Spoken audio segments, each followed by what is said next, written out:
Hello everybody, my name is Waffle Toast, and this is my review for the Jurassic World Hammond Collection Dr. Ian Malcolm figure.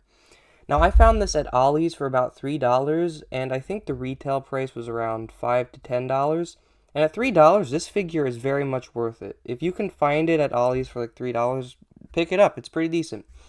Let's take a quick look at the box. The front, it's just a standard window box, Dr. Ian Malcolm Hammond Collection. Back of the box, Jurassic Park. It says the movie it's from. I think that's how it is on most of the figures.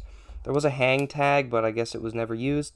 A brief description of the character. You could read that if you want to. And that's it for the box. Now, moving on to the figure. He comes with decent amount of accessories. Out of the box, he just has the jacket, the full sleeve arms on. But he also gets a pair of short sleeve arms that have the watch painted on. And he comes with a little flare that he used on the main road when the T-Rex broke out. Now, articulation for this guy, with the jacket on, it's pretty limited.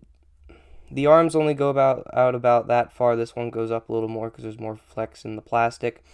They can't go down to the side fully because of the jacket. They do a 360. Hands are on a swivel and a hinge. Elbows are on a hinge and a swivel. Legs can go forward that far. Back that far, but they're blocked by the jacket. Can't do the splits that far. And he has double jointed knees, which I thought was very nice for a figure like this, especially one of this size.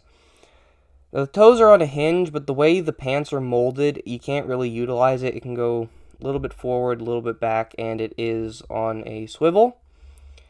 Now that's about it for the jacket. Oh yeah, I forgot. The head is on a ball joint, but the way the head's molded, it can really only rotate a little bit and look down.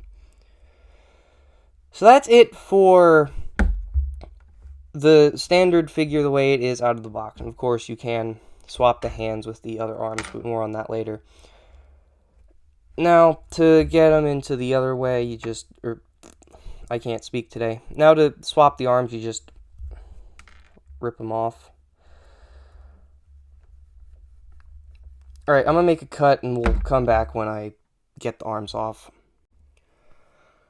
Alright, the arms aren't particularly difficult to remove, but since the camera's on, it wanted to not work. All you do is you take the arm, rip it out of the socket, take the new arm, push it in, and there you go. And you could see what I was talking about with the jacket removed. The arms sit way more close to the side of the body. And also with the jacket removed, you get a new piece of articulation. I'm fairly certain he has a barbell joint in his torso, so you get a pretty decent range of motion from that. Can move side to side.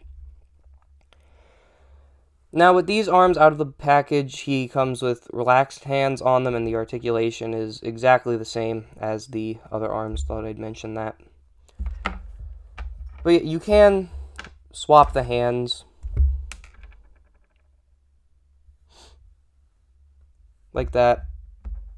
Nothing new. Something that's pretty standard on, let's say, most action figures now. I do want to mention that something in here wasn't molded properly, and all the hands just kind of are sitting loosely in there. Look, it takes almost little effort to pull that out, while with this one, you have to kind of force it out. You could hear that pop. Yeah, I don't know if I mentioned the hands are on a hinge. I don't know if I mentioned that or not. I probably did, and I'm just going insane. Now, the likeness to Jeff Goldblum is actually pretty close. You can remove the glasses, although I have a very bad track record of breaking figures, so I'm not even going to try to remove that. And you can fit the flare in the other hand. Just thought I'd show that off. Alright, well, now that those are out of the way, let's move on to the size of the figure. So, he is about 3 3/4 inches tall, which is, I think, the size of Star Wars Black Series, or not Black Series, the Vintage Collection, Retro Collection, those two lines. Something around there. Pretty sure that's the size of him. For the people who don't live in America, he's about 9 centimeters tall. Now for actual comparisons, here he is with World of Halo Master Chief from Halo Infinite, with Bandai Movie Monster Series Kiryu from Tokyo SOS, and just a standard 6-inch action figure. This one is the Mandalorian.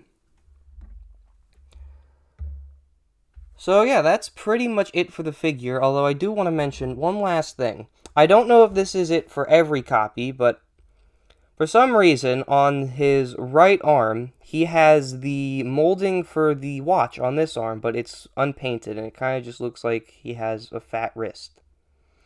I don't know why. I thought it was kind of funny when I first saw it, but now it kind of bugs me. I might shave the plastic down a little bit later. But, yeah, that is it for my review for the Hammond Collection Dr. Ian Malcolm. I doubt anyone's going to watch this video because this is a, 3-year-old figure at this point. But if you did watch this far or watch the video at all, consider liking, commenting, subscribing, all that good stuff. And until I upload again, whenever that may be, goodbye.